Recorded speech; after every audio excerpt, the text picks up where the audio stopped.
Hey everyone, welcome to the Child Anxiety FAQ podcast. FAQ stands for Frequently Asked Questions, and I'm answering listener questions about child and teen anxiety. My name is Dawn Friedman, and I have been working with kids and families for more than 30 years as a preschool teacher, parent educator, family case manager, clinical counselor, and now as the owner and operator of Child Anxiety Support, where I help parents of anxious kids. And this week's question is, how do I tell if it's my child's anxiety or mine? That's a great question. This is somebody who has been listening to the podcast and knows that child anxiety is evidenced by dysfunctional patterns of family functioning, and that when we interrupt those patterns, then we are effectively intervening in the child's anxiety and helping them to overcome it. And they're wondering, how do I know if it's my anxiety or my child's anxiety?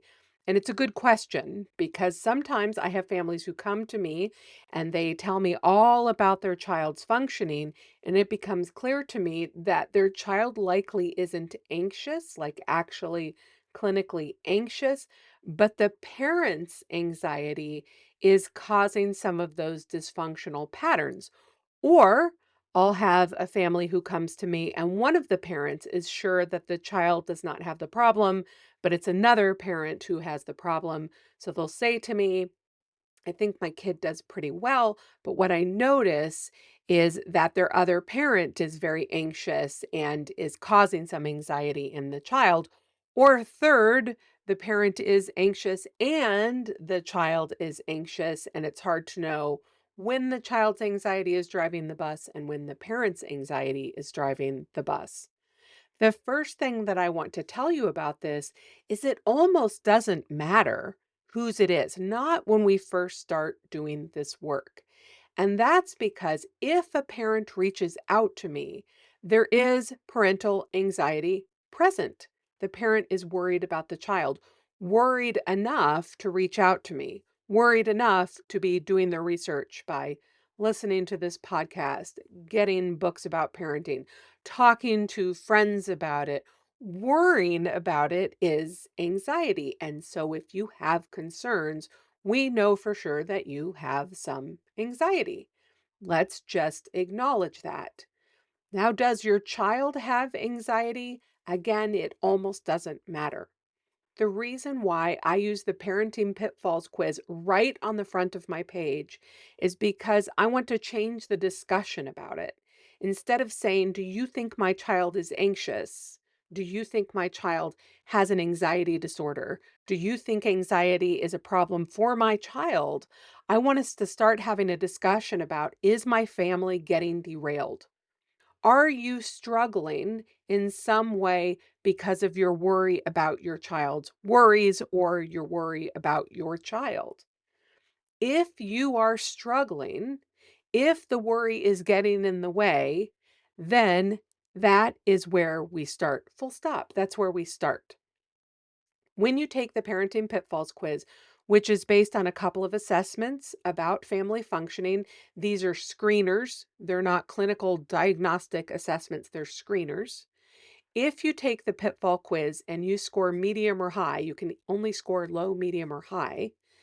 If you score medium or high, then anxiety is definitely present in the family system. If you score low, it may not be quite as present. Now, remember, you can't score 0. That's just not how the quiz works. And remember, it's not like a clinically proven assessment. It is based on screeners.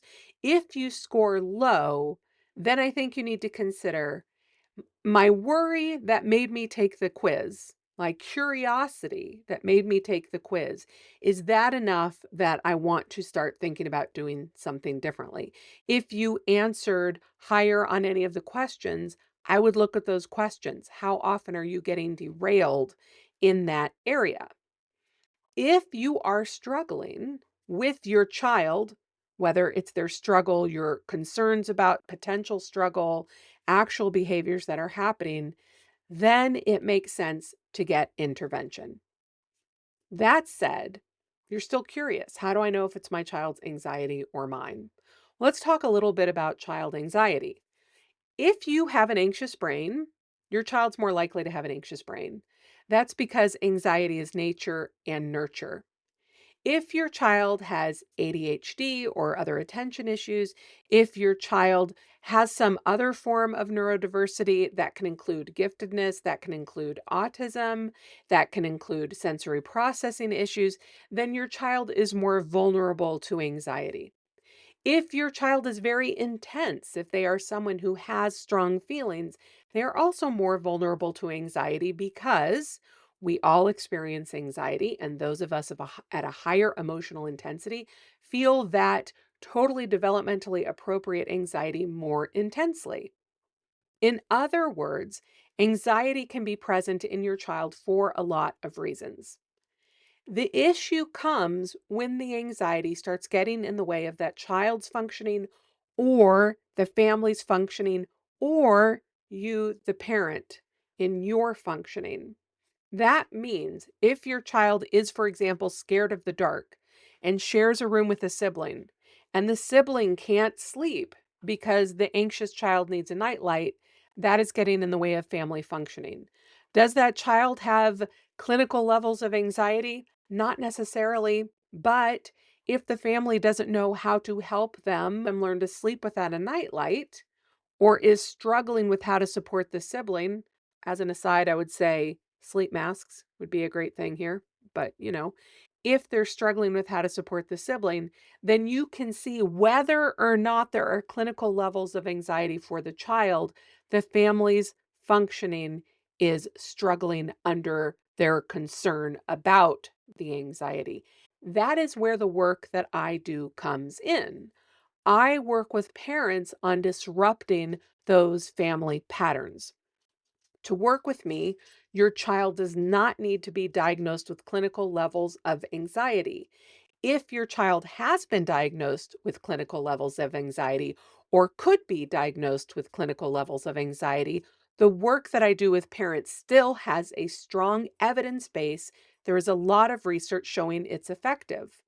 The program that I went through to get actually officially trained is the SPACE program through the Yale Child Study Center with Dr. Ellie Lebowitz. And SPACE stands for Supportive Parenting for Anxious Childhood Emotions. He has done a ton of research that shows that this kind of work is clinically sound. I do it differently than Dr. Lebowitz's program. I sort of use that as a jumping off point, bringing in things that I had learned before that I think are very effective, doing additional training, digging into additional research. There's a great deal of research that came out of Australia that I bring into the program. I use other CBT programs, and I continue to look at the ways that we are finding that working with parents is an incredibly effective way to address child anxiety. Again, that means that we do not need to diagnose your child to access these resources. If your child needs additional supports, for example, their own counseling, when parents work with me, that becomes more clear to us as we're working together. So basically, parents come to me with a big knotted ball of yarn. Is it me? Is it my kid? Am I doing something wrong? Is something happening for my child that I'm missing? And we start combing through it. We start untangling it. We start figuring out where the parent can get some movement. We start identifying the parent's anxiety, how to address it, and how to invite the child to address their anxiety with adequate, appropriate, research informed, and developmentally correct interventions.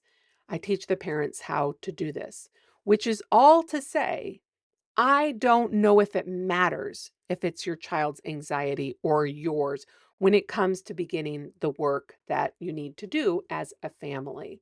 And again, some of the research literature says it is definitely the parents in some cases, especially when children are younger. There's a great deal of research that frankly it focuses on moms. I think dads are under researched. I think other caregiving environments are under researched.